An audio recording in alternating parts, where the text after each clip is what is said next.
federal gas tax for the next 90 days, we can bring down the price of gas and give families just a little bit of relief.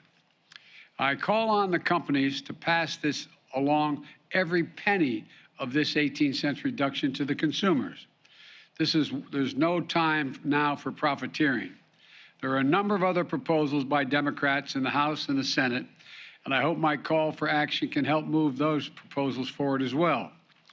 But we can also cut gas prices even more in another way. That's why the second action I'm taking is calling on states to either suspend the state gas tax as well or find other ways to deliver some relief. State gas taxes average 30 cents per gallon. Already, some states have acted. In Connecticut and New York, the governors have temporarily suspended their gas tax as well. In Illinois and Colorado, governors delayed theirs to give families a bit more breathing room as well. In Minnesota, Governor Walz proposes using state budget surpluses to give households a rebate that will help them pay for gas at the pump or other essential needs. I'm calling on more states and local governments to take actions like these. Thanks to our historic economic recovery, which fortified state budgets that had been hurt in the pandemic, states are now in a strong position to be able to afford to take some of these actions. Now, I fully understand that a gas tax holiday alone is not going to fix the problem, but it will provide families some immediate relief, just a little bit of breathing room as we continue working to bring down prices for the long haul. Third, I'm calling on the industry to refine more oil into gasoline and to bring down gas prices. Let me explain. I know my Republican friends claim we're not producing enough oil, and I'm limiting oil production. Quite frankly, that's nonsense. Here's the truth. Just this month, America produced 12 million barrels of oil per day. That's the highest, that's higher than average under my predecessor. And we're on track to set a new record for production next year. Plus, I've added to that supply of oil by releasing a record 1 million barrels of oil per day from what's called the Strategic Petroleum Reserve. In fact, I just led the world to coordinate the largest release of global oil reserves in history, including from other countries. In total, that's 240 million barrels to boost global supply. And Republicans falsely claim that I'm blocking production on federal lands. But again, that's nonsense. Industry has more approved permits for production on federal lands than they can possibly use. That's a fact. My administration also directed the sale of gasoline using homegrown biofuels, ethanol, E15, this summer, which will boost gasoline supplies and lower the price at thousands of gas stations across America. And I welcome the recent announcement from what's known as the OPEC Plus, a group of nearly 24 oil-producing nations, to increase global oil supply.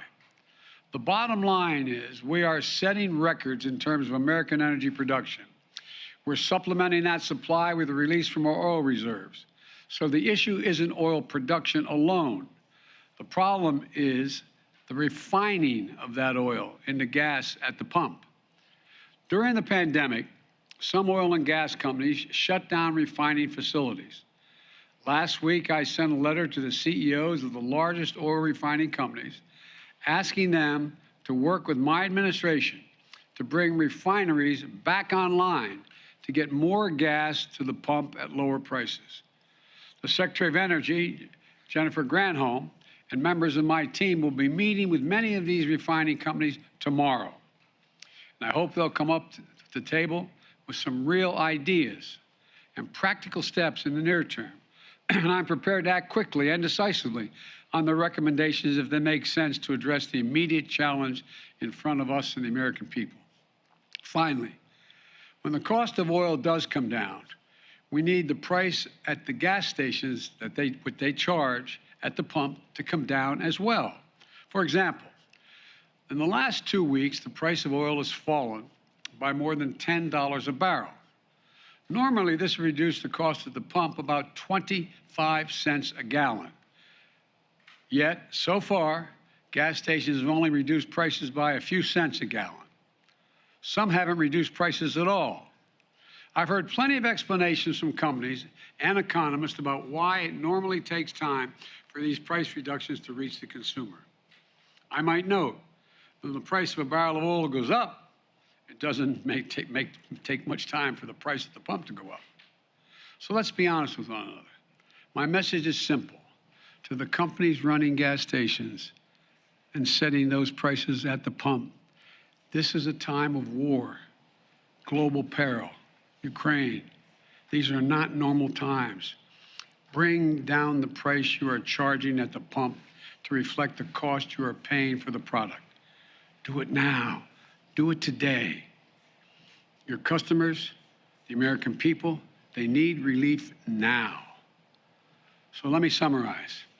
Today I'm calling for a federal gas tax holiday, state gas tax holiday for the equivalent relief to customers, oil companies to use their profits to increase refining capacity rather than buy back their own stock, gas stations to pass along the decree, not the decree, but the decrease in oil prices to lower prices at the pump. And together, these actions could help drop the price at the pump by up to $1 a gallon or more. It doesn't reduce all the pain, but it would be a big help. I'm doing my part. I want the Congress, the states, and the industry to do their part as well. And let's remember how we got here. Putin invaded Ukraine. Putin invaded Ukraine with 100,000 forces. Just look at the facts. Since the start of the war in Ukraine this year, gas prices have risen by almost $2 a gallon in the United States and sometimes more around the world. But it wasn't just Putin's invasion of Ukraine.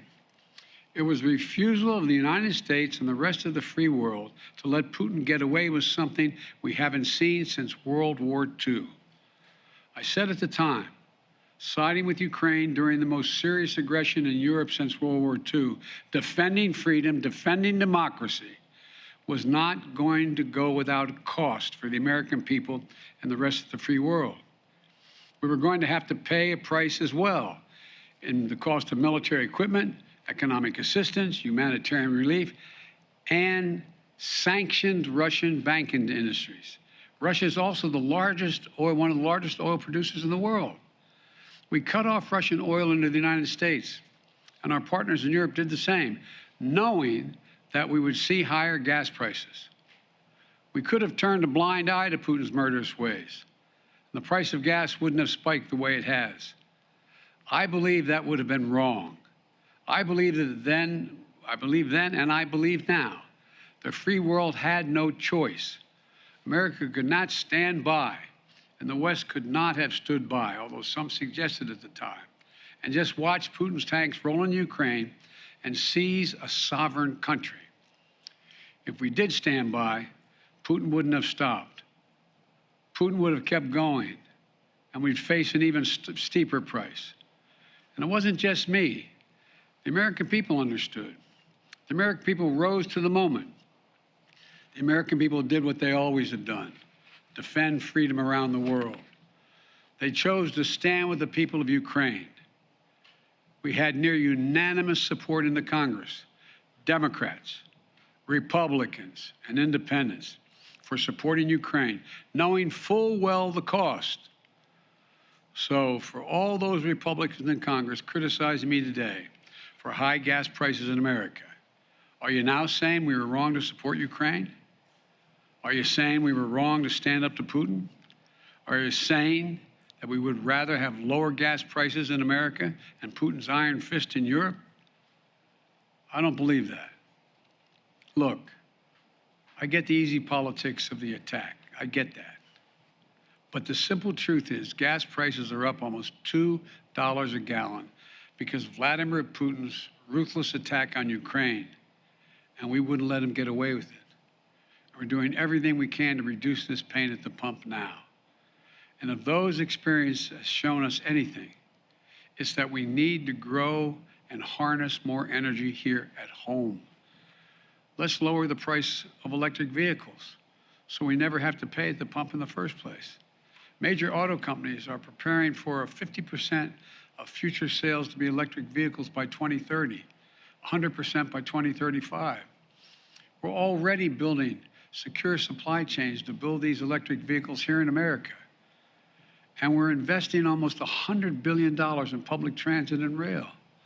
For all the studies show that it will take millions of cars off the road and significantly reduce pollution if there's a serious transportation system available. Let's keep accelerating our deployment of homegrown resources, sources of energy like solar and wind and nuclear and hydrogen and carbon capture storage, and keep developing the battery technologies so we can store that power we need when the sun doesn't shine or the wind doesn't blow. Folks, let's make sure we're never again forced to pay the price of a menacing dictator halfway around the world. We can deal with this immediate crisis of high gas prices and still seize the clean energy future. We're Americans. We can do both. We have the most qualified people in the world. Let me close with this. Even as we lead the world in defending democracy and standing up to a brutal autocrat, there are actions we can take to help American families now. We have taken them. We are taking them. The federal gas tax holiday, state gas tax holiday, bringing back refineries, putting them back online. We just have to keep going. I promise you I'm doing everything possible to bring the price of energy down, gas prices down. And I want to make sure we all work on this together. May God bless you all, and may God protect our troops. Thank you very much.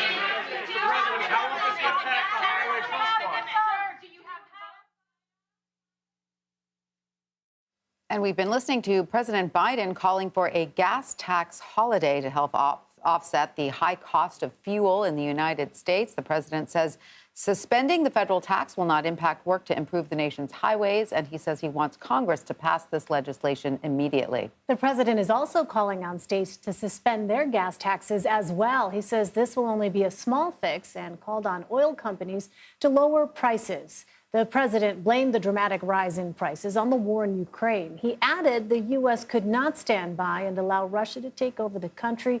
He said this is a sacrifice Americans are willing to make. Our Nancy Cortez was in the room as the president delivered his remarks. She'll join us with more on the proposal on the other side of this break.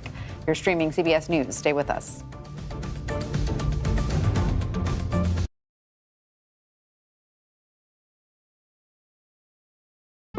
An original documentary from CBS reports. It's gonna be big! The metaverse, the virtual world that's become a cryptocurrency casino. It's like buying property on Mars. Do they get an actual picture of this? No, it's a digital copy. Why would they pay for that? Making millionaires almost